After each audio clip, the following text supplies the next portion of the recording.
કાલથી ચાલી ગયા આપણે અનાજ કોને કહેવાય? જેમાંથી આપણે રોટલી બને, ખીચડી બને, લાપસી બને, લાડુ બને, દાળ ભાત બને, ભાત બને ખાલી. જો આ શું છે? અનાજ, ઘઉં, મકાઈ, પછી રાગી, ચોખા, આ બધા અનાજ છે. અને કઠોળ કોને કહેવાય ખબર છે? ચણા, વટોણા, પછી મઠ, મગ, છોલે ચણા, ઓલા સફેદ ચણા, પછી પીળા વટોણા આવે છે, આ બધાને કઠોળ કહેવાય છે. આપણે આજે એ શીખશું કે અનાજ છે, કઠોળ છે, એનો આકાર કેવો છે. એને બતાતું નથી ને, એનો આકાર કેવો છે અને એ પોચું છે કે કઠણ. હું તમને હમણાં અનાજને સ્પર્શ કરાવીશ, તમને હું અડવા દઈશ. ડબ્બીમાં આપણે બધા અનાજ છે અને બધા કઠોળ પણ છે, તો એનો હું તમને સ્પર્શ કરાવીશ. તમારે મને કહેવાનું કે કઠણ છે કે પોચું. પછી અને ઘઉંમાંથી રોટલી બને અને તુવેરની દાળમાંથી દાળ. એ રીતે હું હમણાં તમને સમજાવીશ. જો ઘઉં હોય તો એમાંથી રોટલી બને, ભાખરી બને, થેપલા બને, બરોબર ને? અને પછી તુવેરની દાળ હોય તો એમાંથી રોટલી ન બને પાછી. દાળમાંથી તો દાળ ભાતની આપણે દાળ ભાતની સાથે જે દાળ ખાઈએ છીએ, દાળમાંથી એ દાળ બને. પણ દાળમાંથી રોટલી ના બને અને રોટલીના લોટમાંથી દાળ ન બને. ધ્યાન અહીંયા. અને અનાજ ખાવાના ફાયદા શું છે એ પણ હું તમને આજે સમજાવીશ. પછી છે તાલીની રમત. અને આજની વાર્તા છે દલા તરવાડી. અને એક છે રંગની ઓળખ, કાળો અને સફેદ. બરોબર? ચાલો જો હવે હું છે ને અહીંયા તમને અહીંયા બધા પોતપોતાની જગ્યાએ બેસશે.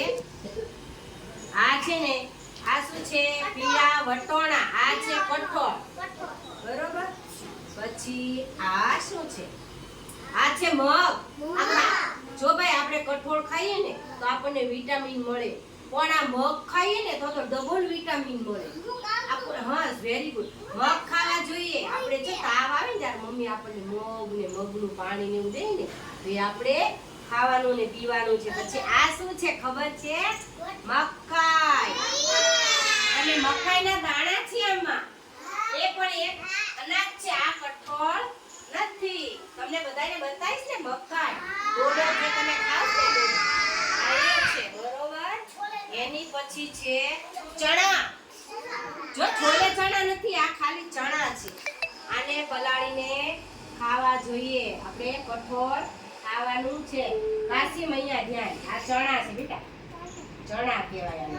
તમે લોકો નથી ખાતા તો આને રાત્રે પલાળવાના, પછી બીજે દિવસે એનું શાક બનાવીએ કાય. તમે લોકો નાસ્તામાં ચણા ખાવ છો ને? આ એક છે. જો જોયું? આવી રીતે બસ પોતપોતાની જગ્યાએ બેટા. ચાલો બસ બેસી જાઓ.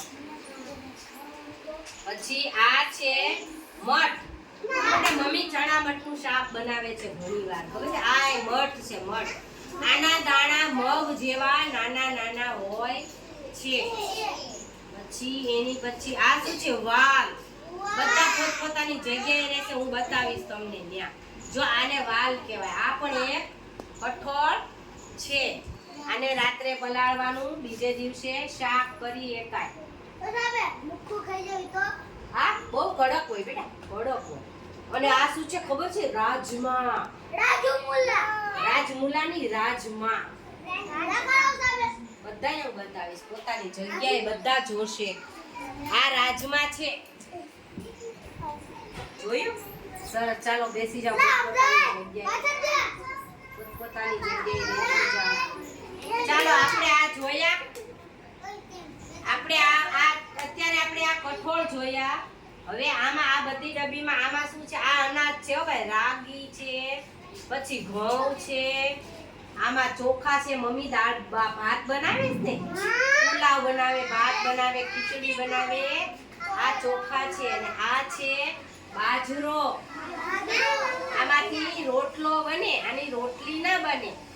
આ ખાવો જોઈએ. આમાંથી પુષ્કળ પ્રમાણમાં લોહ તત્વ મળે છે. લોહી બને. લોહ તત્વ એટલે આમાંથી લોહી બને છે. અને આ શું છે ખબર છે? ઝાડ છે. જો ભાઈ આનોય રોટલો બને છે હો.